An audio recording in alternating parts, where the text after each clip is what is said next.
kukutumia lazima kufanye kuwa chombo kilichochema. Na wewe ngenya kuhurumikira wewe lazima obe sisindu namwe egira enda yukunie. Chombo kilichochema kwa utumishi wa Mungu.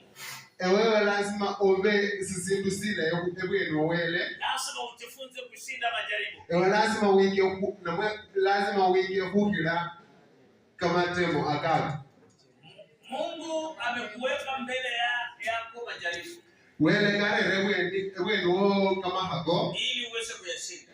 Ili wewe na ukakira. Hakuna siku utaepuka majaribu. Baho esukuni hasune kama tema akota. Kuna siku utatoroka majaribu. Baho esukuni hokero kireta. Lakini mjaribu hapo kwa maisha yako. Lakini oyoho cha uhakari sana na ukaribu. Ameweka mbele yako ili ukushinde. Baho reresewe iwe chombo kile. Na ndio sababu tu kwamba kujifunza kushinda majaribu. Nekuve naona kwa chilana no kuika kukira kama temo mena. Wewe kijana lazima ujifunze kushinda wewe majaribu. usore na munyerere we chilana no kuika kukira kama temo mena. Jifunze kushinda majaribu. Ika kukira kama temo mena. Naye utakuwa katika wema na Mungu.